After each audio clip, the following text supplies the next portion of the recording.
के जिन्ना साहब आप मुस्कुरा रहे हैं। हारिस नवाज साहब बात करेंगे आगे और बात करेंगे, बट मैं और पैनलिस्ट के पास जाना चाहता हूं। के जिन्ना साहब क्यों मुस्कुरा रहे हैं आप, क्यों ये सुर बदले नजर आ रहे हैं इनके?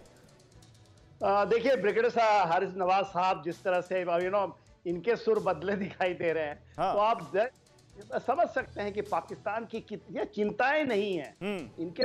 पैर कांप रहे हैं, जो आपने सुना था पार्लियामेंट में, अब तो पूरा पाकिस्तान कांप रहा है। देखिए बात यह है कि 20 साल का हिसाब किताब मांगा जा रहा है। ठीक है, जब 2001 में अमेरिका आया था तो इन्होंने 2 साल तो बहुत अच्छी मदद की। इन्होंने कहा कि वॉर इन टेररिज्म में हम सबसे आगे खड़े हैं और $32 बिलियन ले लिया अमेरिका से। उसके बाद 3 साल के बाद पूरा पैतरा बदल दिया।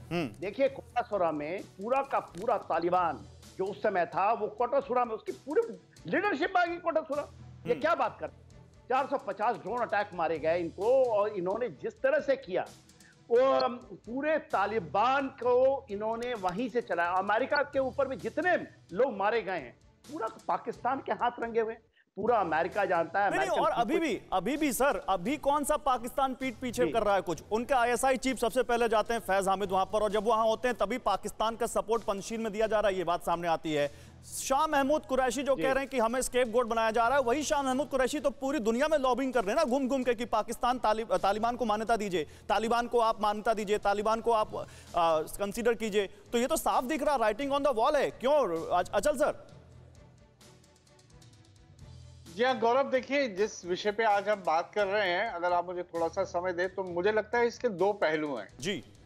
पहला पहलू तो ये है कि जो पाकिस्तान को लेके मांग की गई है कि उनके बारे में 2001 से लेके 2021 तक उनका क्या रोल रहा, हाल के दिनों में उनकी क्या भूमिका रही, तो ये जग जाहिर है। इसमें कोई अब आप फैक्ट फाइंडिंग मिशन बिठा दीजिए, रिपोर्ट एंड में यही आने वाली है कि पाकिस्तान ने पिछले कई साल से एक ड्यूबियस और डुप्लिसिटी वाला रोल अपनाया है, और एक तरफ उन्होंने अमेरिका को मदद करी, अमेरिका से पैसा लिया, और दूसरी तरफ उन्होंने तालिबान को मदद करी, और बिना उनकी मदद के और अभी जो हमारे हाफिज साहब कह रहे थे एक भोंडा एग्रीमेंट किया, तो उस भोंडे एग्रीमेंट को भी करवाने में पाकिस्तान ने मदद करी, इन्हें ये भूलना नहीं चाहिए। तो ये तो इसका एक पहलू है, इसमें कोई दो राय हो ही नहीं सकती कि पाकिस्तान का रोल जो रहा वो बहुत ही ज्यादा डुप्लिसिटी से भरा हुआ रोल रहा। ठीक है, अब इसका जो दूसरा पहलू है, दूसरा पहलू ये है कि जो कुछ भी हुआ अफगानिस्तान में,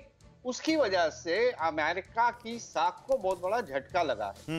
उनकी रेपुटेशन खराब हुई है, डोमेस्टिक, जी हाँ, उसकी डोमेस्टिक कॉन्स्टिट्यूएंसी पे असर पड़ा है, उसकी इंटरनेशनल जो उनके नेटो अलाइज, दूसरे अलाइज है, वहाँ क्रेडिबिलिटी को उस पर असर पड़ा है। और ये गौरतलब है कि इस जो बिल को मूव किया है वो रिपब्लिकन्स ने किया है, जी। और रिपब्लिकन्स इस बात को नहीं उठा रहे कि उस एग्रीमेंट, वो जो फ्लॉड एग्रीमेंट किया था और डोनाल्ड ट्रंप के टाइम पे, उसके बारे में बात नहीं हो रही है। अब ये जो पोस्टमार्टम कर रहे हैं, ये पूरा जो है इनके फेलियर की तरफ से ध्यान हटाने की दिशा में। लेकिन ये भी सच है कि पाकिस्तान का रोल जो वो कह रहे हैं बिल्कुल वही रोल रहा है। अड़ी सोमवार से शुक्रवार शाम 6 बजे सिर्फ TV9 भारतवर्ष पर।